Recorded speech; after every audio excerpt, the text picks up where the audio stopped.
La voix de l'Évangile.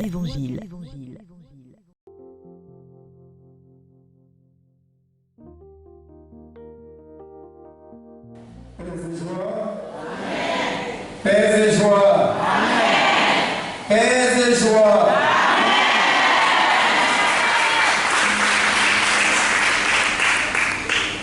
Frères et sœurs, en écoutant attentivement l'Évangile, il est question du jeûne. Pourquoi les disciples ne jeûnent-ils pas pendant que ceux de Jean priaient jeûnent, et ainsi que les disciples des pharisiens? Donc, nous avons essayé de reformuler cette question.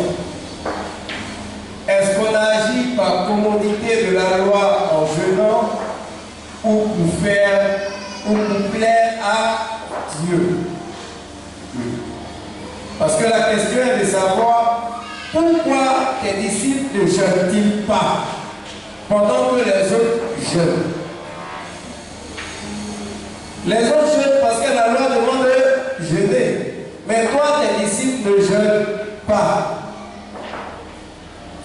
Donc, est-ce que nous jeûnons par commodité de la loi ou nous jeûnons pour plaire à Dieu?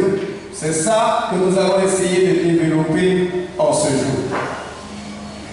D'abord, il faut comprendre une chose. Chez les Juifs, outre ce qui dit le rituel du temple, le jeûne a deux facettes. Nous avons le jeûne collectif. Et ce jeûne collectif est principalement motivé pour des désirs de prévenir une calamité ou une crise nationale, souvent à cause de la menace des envahisseurs, ou encore pour demander à Dieu de mettre fin à la présence des envahisseurs. Donc, ce jeûne collectif, si nous comprenons bien, est effectué afin de solliciter la compassion de Dieu. Est-ce que vous voyez un peu? Le jeûne est effectué afin de solliciter la compassion de Dieu. Et ce jeûne qui est sollicité ce jeûne qui est effectué afin de solliciter la compassion de Dieu est fait pour renverser le coup du destin. Tu es attaqué. Et comme tu sais que tu es attaqué, je vais jeûner. Et puis Dieu va me donner la victoire. Est-ce qu'on comprend un peu? Et c'est comme ça, lorsque nous prenons le livre des Juges, au chapitre 20, verset 23 à 26, les Israélites ont jeûné afin d'obtenir une victoire décisive sur leurs ennemis. Oui, et Dieu leur avait demandé cela. Ils ont jeûné pour obtenir une victoire sur leurs ennemis. C'est ce que nous retrouvons aussi en Esther 4, versets 16 à 17, ou encore en Jonas 3, verset 5. Jonas et Esther, si nous remarquons, ces jeûnes-là sont effectués en vue de conjurer un sort funeste. Chez Esther, Aman avait prévu l'extermination des Juifs en passant par Mardochée. Et chez Jonas, nous avons la ville de Ninive, où on demande à ce que Ninive puisse se convertir, où le roi demande un jeûne collectif. Vous comprenez un peu? Donc ici, ces jeûnes sont effectués en vue de solliciter d'abord la compassion de Dieu pour renverser le coup du destin, ou pour obtenir une victoire, ou encore pour conjurer un sort funeste. Et le plus souvent, c'est ce qui nous est demandé. Quand nous partons voir un homme de Dieu, il nous dit: il faut jeûner pour telle chose, il faut jeûner pour telle chose, il faut faire.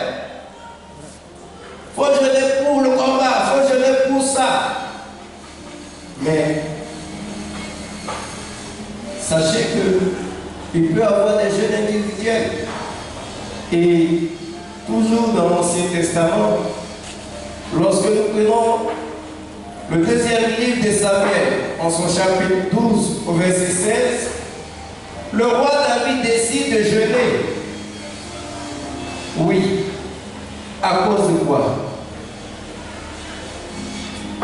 Pour que Dieu épargne la vie de son enfant qu'il a eu avec Bethsabée. Mais il décide cela tout en se souvenant de ce qu'il avait fait au mari de Bethsabée. On ne lui a pas demandé un jeûne obligatoire. Ici, il jeûne afin de demander le pardon divin. Il jeûne afin de demander le pardon divin. Et si vous voulez, vous prenez Psaume 35 au verset 13, c'est pareil, ou encore le Psaume 69 au verset 11 à 12, c'est pareil. Le jeûne est exécuté afin de demander le pardon divin. Mais lorsque nous retournons en Exode 34, verset 6, ou en Deutéronome chapitre 9, verset 9 à 18, nous nous rendons compte que le jeûne est évoqué ici comme préparation à la communion avec l'esprit des morts ou avec Dieu.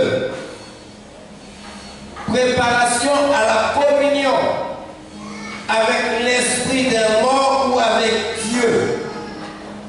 Et c'est ce jeûne qui est le plus souvent mentionné chez les Juifs, puisque c'est ce qui illustre de façon emblématique la rencontre de Moïse et d'Adonai. Oui, nous comprenons que ce jeûne ici évoque un jeûne absolu, ni boisson, ni nourriture. Cela pendant 40 jours et 40 nuits. C'est ce que Moïse a connu. C'est ce que Moïse a vécu. Et cela afin d'être nourri de la présence de Dieu. Partant de ces différentes réalités, il a plu au rabbin, puisque ce jeûne de 40 jours, sans boisson ou nourriture, a permis à Moïse, tout étant dans la présence de Dieu, de recevoir les tablettes dont les différents commandements, la loi. Et pour eux, si cela a été fait ainsi, il est commode de rendre le jeûne obligatoire. Il est commode de rendre le jeûne obligatoire. Raison pour laquelle ils peuvent se permettre de dire à Jésus, les autres jeûnent et toi tes disciples ne jeûnent pas. Pourquoi? Mais regardez bien la manière de poser la question en prenant aussi les disciples de Jean le Baptiste. C'est une manière pour critiquer Jésus et ses disciples. Une manière de leur dire, vous qui ne jeûnez pas, vous n'êtes pas en Dieu.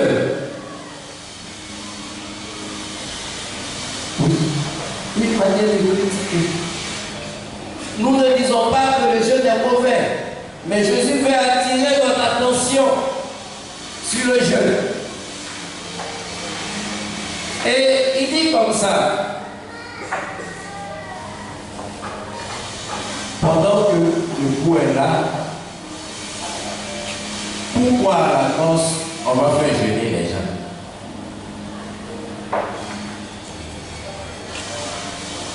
Qui veut se marier pendant le temps des carême? Ah, vous ne voulez pas? Pourquoi vous ne voulez pas vous marier pendant le temps des carême? Parce que c'est un temps où il nous est demandé plus ou moins de jeûner. C'est ça, non? Donc, je vais arriver sur cette pratique. Ce qui va nécessiter l'absence de festin face de vrais capiteux, de viande grasse comme le porc. Parce que nous sommes dans l'ancien fief du porc. Oui, frères et sœurs, Jésus va nous demander, est-ce le fait d'agir simplement par commodité qui est essentiel? Et nous allons, à côté de Jésus, nous pouvoir dire que agir simplement par commodité nous fait perdre le sens et la valeur de notre action. Agir par commodité nous fait perdre le sens et la valeur de notre action. Parce que l'autre a fait, toi aussi, il serait intéressant de faire. Non.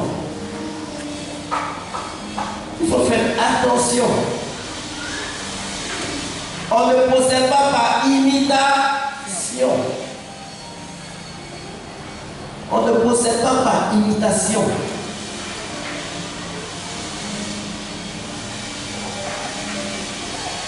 Chaque acte que nous posons doit avoir un sens. Je dis bien, chaque acte que nous posons doit avoir un sens, un objectif, une visée et un but recherché. En quittant la maison ce matin, en venant dans cette église Saint-Joseph à la gare, je ne viens pas parce que mes frères viennent à Saint-Joseph. Je viens parce que personnellement, je veux rencontrer Dieu. Et comme je suis dans une situation précise, je voudrais que la miséricorde de Dieu me rejoigne. Et c'est ça. On ne pose pas l'acte par imitation. Ou bien parce qu'on m'a forcé de le faire. Sinon, ça n'a aucun sens. On se comprend? Parce qu'aujourd'hui, si mon jeûne doit susciter en moi de la colère, ça ne vaut pas la peine. Tu vois quelqu'un avec une mine défaite, tu lui demandes ça va. Il ne faut pas me provoquer. Actuellement, je suis sur la montagne. Ah, c'est moi qui t'envoie sur la montagne. J'ai d'abord envoyé sur la montagne, donc je suis libre de boire ma bière devant toi. Je suis libre de manger mon pain devant toi. Si ça te gêne, tu dégages. Parce que c'est dans la toute liberté que tu as décidé, ou bien c'est parce qu'on t'a forcé de jeûner. Voilà en quelque sorte. Et Jésus voudrait que nous comprenions bien cela. Il ne dit pas que le jeûne est mauvais. Mais pourquoi nous jeûnons? Quand nous jeûnons et comment nous jeûnons est essentiel. Et il faut le savoir.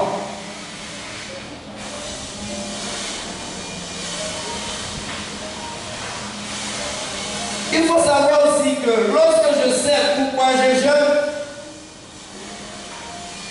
cela garantit et motive mon dévouement. Voici quelqu'un à qui on dit, si tu es premier de la classe, on te donne une bourse d'études. Comment il va travailler? Il va tout faire pour devenir quoi? Parce qu'il sait qu'au sortir de cela, il y a une bourse d'études.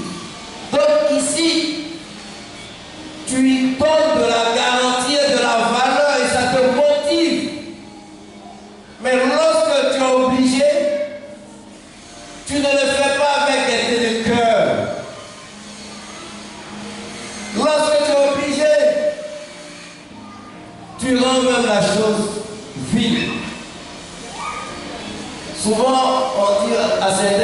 tu ne veux pas jeûner, c'est pas la peine. Pourquoi? Parce qu'en te regardant jeûner, c'est comme si jeûner fait pitié. On se comprend? Est-ce qu'on se comprend? Parce que souvent tu vas voir quelqu'un en train de jeûner, toi-même tu dis c'est moi, je t'aimais, c'est moi, hein? C'est moi, tu vas finir. Mais la parole dit quand tu jeûnes pas, fume-toi la tête. Que ce soit ton père seul dans le secret qui sait que tu es en train de jeûner. Mais pourquoi nous voulons rendre notre jeûne public? Pourquoi nous voulons que déjà le voisin sache que je suis sur la montagne? Je peux lui dire je n'ai pas fait. Est-ce que j'ai menti? Mais c'est quand il est dit au moins aussi, j'ai fait semblant d'aller montrer aux gens que c'est en train de jeûner.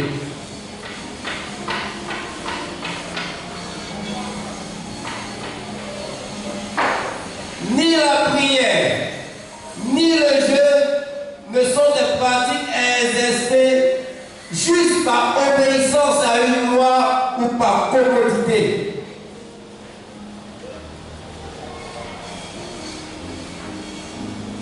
Ni la prière ne doit être faite par obéissance.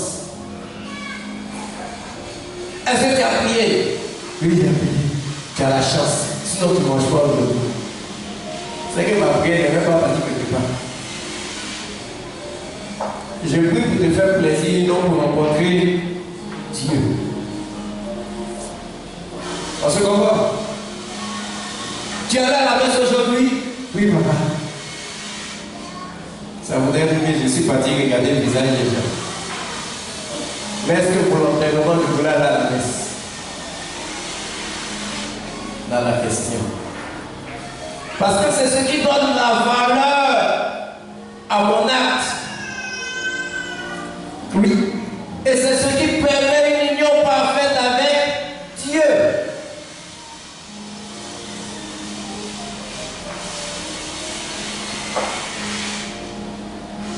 Prier, c'est rencontrer un Dieu qui se fait proche de nous. Un Dieu qui s'est dépouillé pour partager notre humanité et nous enrichir de sa divinité. Ainsi, le jeûne, la prière, la charité rentrent dans cette dynamique de la rencontre avec Dieu que nous révèle le Christ. Vous voyez que ces trois sont souvent liés ensemble. La prière, le jeûne et la charité sont effectués en vue de rencontrer Dieu. Si je pose un acte de charité pour plaire aux hommes, ça ne sert à rien. Mais si je le fais dans la discrétion, et cela plaît à Dieu, alors que le nom du Seigneur soit glorifié.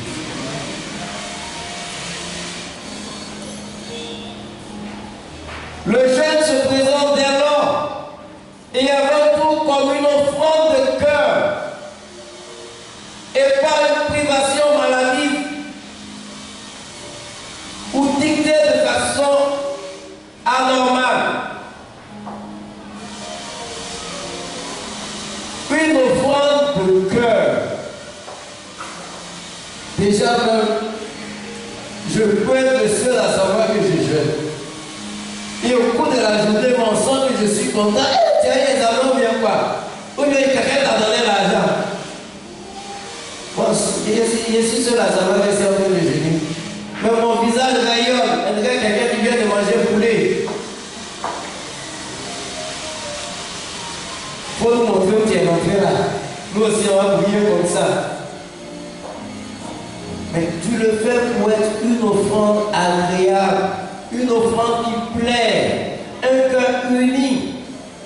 Ça va servir ton jeûne.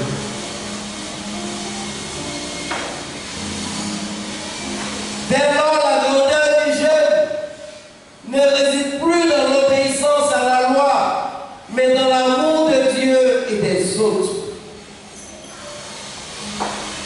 La grandeur du jeûne ne réside plus dans l'obéissance à la loi comme on nous le demandait auparavant, mais plutôt dans l'amour de Dieu et de nos frères. Parce que si tu jeûnes, il faut tout faire de façon charitable. Et ça sera la conclusion de mon enseignement.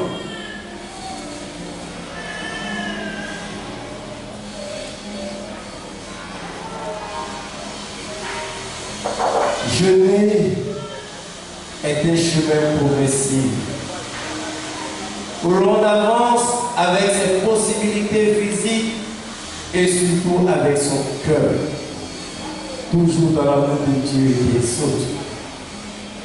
Ce qui implique un renouvellement de nos pensées, de notre façon de vivre, un chemin où par la grâce de Dieu, l'on devient une route neuve. Oui. Si je jeûne pour plaire à Dieu, pour avoir un cœur vraiment agréable à Dieu,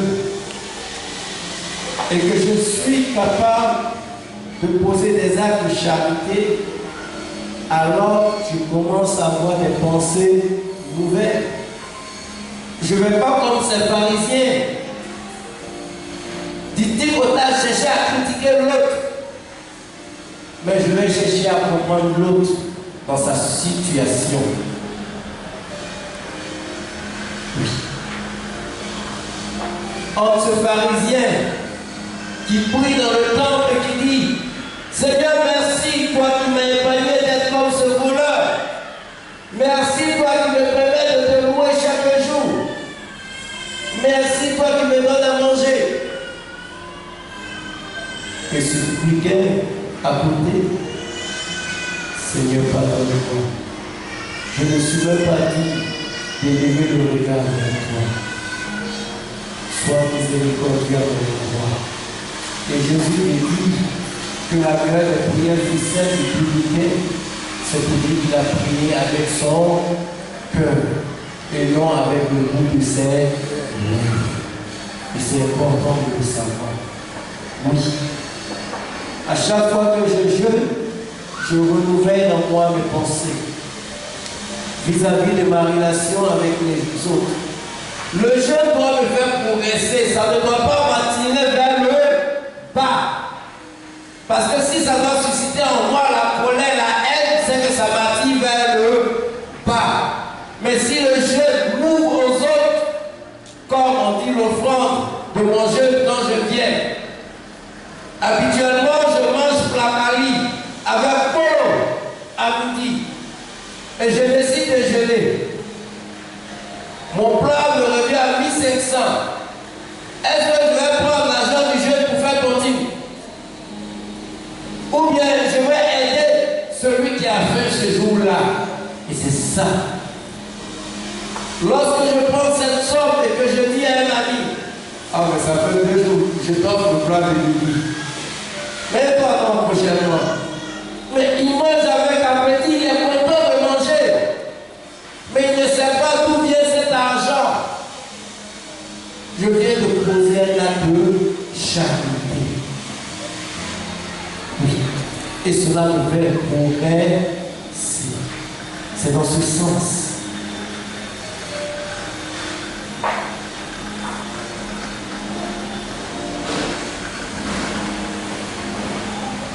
Lorsque Jésus nous parle du vêtement neuf, voyez notre baptême. Au baptême, habituellement, on demande aux autres d'aller se mettre en tenue. Et c'est du blanc en principe. Nous revenons avec la blancheur. Renouveler dans ce tissu. Et on nous demande avant de porter ce tissu-là, renonce-tu à Satan, renonce-tu à ses œuvres, et nous répondons quoi?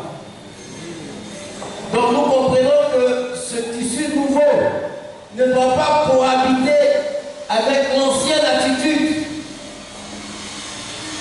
Donc, en nous, dans nos pensées, nous devons faire en sorte que cette nouvelle venue ne retourne pas en arrière, sinon cela va se déchirer. Et lorsqu'il fait allusion à l'autre neuve, il fait allusion à l'Eucharistie. Oui, il fait allusion à l'Eucharistie.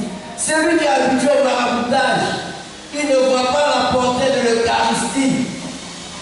Il ne voit pas l'action de l'Eucharistie. Il est lié seulement au propos de son marabout. Même quand il essaie de faire les deux, cela ne va pas ensemble. Il assiste à la messe pour assister, mais il ne participe pas à la messe. Parce qu'il est toujours lié à l'autre ancienne, au sacrifice ancien. C'est différent de ce nouveau sacrifice. Oui, frères et sœurs, il est important de comprendre cela.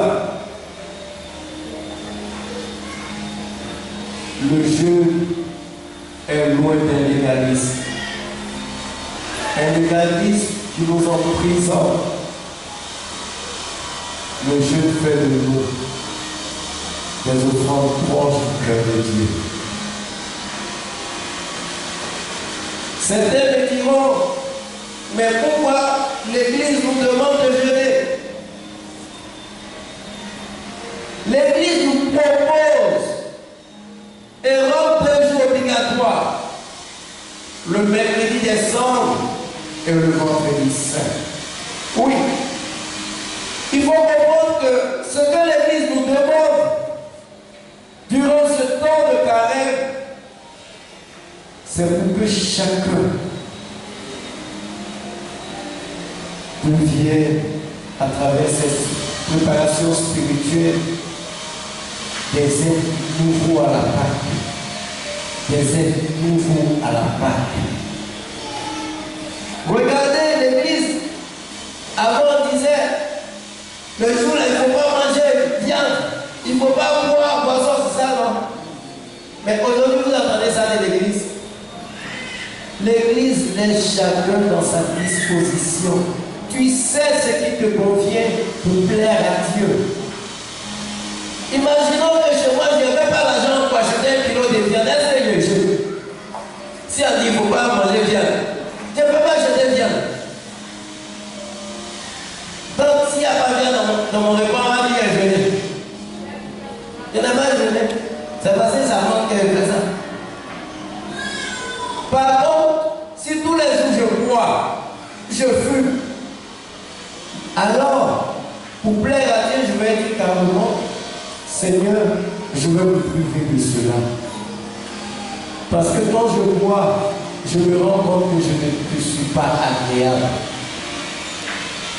Quand je me drogue, je me rends compte que je n'ai plus mes sens pour m'unir à toi. Quand je suis dans le péché de la prostitution, je me rends compte que mon corps n'a plus le temps du Saint-Esprit. Oui.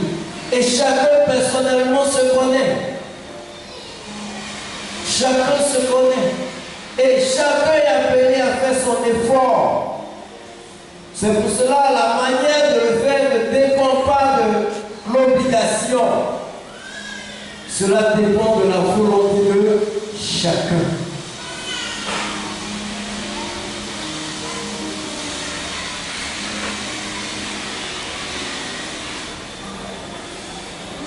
Lorsque l'Église nous demande de jeûner, l'Église nous demande de le faire dans la plus grande discrétion. Dans la plus grande discrétion. Que ton voisin ne le sache pas. Même que la main gauche ne sache même pas ce que la main droite a. Pour éviter que tu puisses aller te vanter de le faire tous les jours.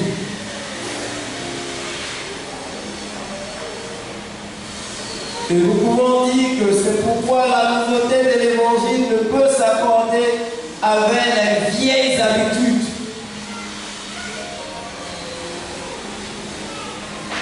rendre cette nouveauté effective, le cœur doit se dépouiller de ses vieilles soutes. Je vous ai dit plus ou moins à quoi ressemblaient ces vieilles soutes. Les pratiques anciennes. Je dis je suis chrétien, c'est moi, je devrais faire sacrifice. Le sacrifice ultime, c'est le sacrifice du Christ. C'est moi maintenant au marché, je vais verser pour décorer là. Avant que mes amis arrivent. Alors que je suis sur la table en train de chanter Marie, nous voici tes enfants. Le contraire de ce que je proclame. Oui, frères et sœurs. Il faudra que nous puissions nous dépouiller de ces vieilles soutes, nous dépouiller de ces vieilles attitudes, être renouvelés de façon spirituelle, mais aussi se renouveler à travers cette purification. Une purification du cœur qui demande une conformité avec la parole de Dieu. Une purification du cœur qui demande une conformisation avec la parole de Dieu. Et pour clore mes propos, je voudrais reprendre le texte d'Isaïe 58, versets 6 à 12.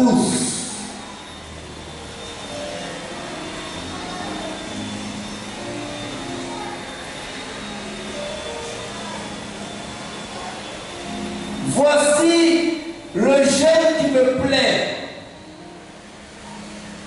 Libérez les gens enchaînés injustement. Enlevez les jougs qui pèsent sur eux. Rendez la liberté à ceux qu'on écrase. Supprimez tout ce qui les rend esclaves. Je n'ai pas encore fini, mais je vais expliquer un peu. Est-ce qu'on a fait allusion à la nourriture ici d'abord? Non. Nous sommes à la maison et nous avons des jeunes filles qui nous aident. Et le plus souvent, nous les appelons bonnes. C'est ça, non? Elles sont bonnes. Quand il dit bon, c'est quelque chose d'extraordinaire, quelque chose d'important. C'est bon. Comme son féminin dit bonne. Mais alors, pourquoi lorsqu'elle casse un verre, ou le paquet est à 2000 francs, je retranche 2000 pour un seul verre? Pourquoi dès le matin, elle commence un travail alors que moi je suis couché et elle n'a même pas le SMIC?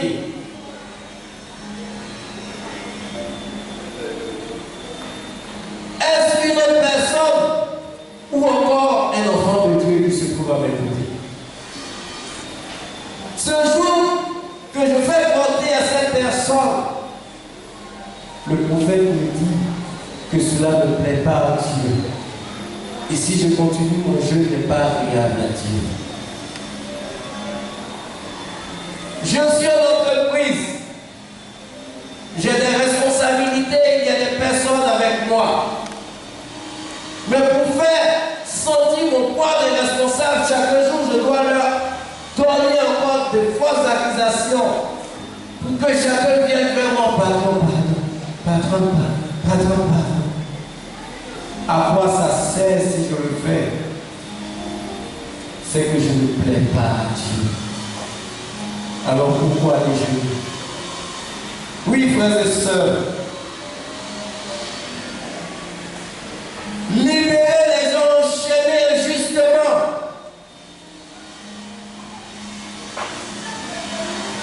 Il continue au verset 7. C'est partager ton pain avec celui qui a faim. Jeûner, c'est partager ton pain avec celui qui a faim. Surtout dans ce moment difficile. C'est également loger les pauvres qui n'ont pas de maison. Habiller ceux qui n'ont pas de vêtements. Ce n'est pas se détourner de celui qui est ton frère.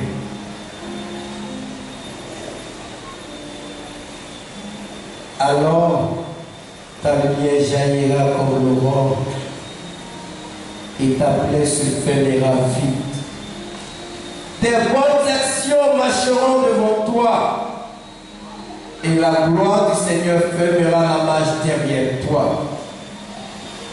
Quand tu appelleras, le Seigneur répondra. Quand tu crieras, il dira, je suis là. Si tu fais disparaître de ton pays ce qui écrase les autres, les gestes de menace et les paroles blessantes, alors ta lumière se lèvera dans la nuit. Ton obscurité sera comme la lumière de midi. Ce sera la même chose si tu partages ta nourriture avec celui qui a faim. Si tu donnes à manger à ceux qui sont dans la misère, le Seigneur sera toujours ton guide. Même en plein désert, il te donnera à manger et te rendra de force. Tu seras comme un jardin bien arrosé, comme une source qui coule toujours. Tu relèveras les vieux murs détruits. Tu reconstruiras les fondations abandonnées depuis toujours. On t'appellera le peuple qui ferme les fentes et refait les rues de la vie. Dès lors, tu plairas à Dieu et ton jeûne sera agréé. Oui, frères et sœurs, pourquoi aller se torturer alors que ce qui est essentiel, nous ne le faisons pas? Commençons à faire l'essentiel et nous verrons la gloire de Dieu. Amen.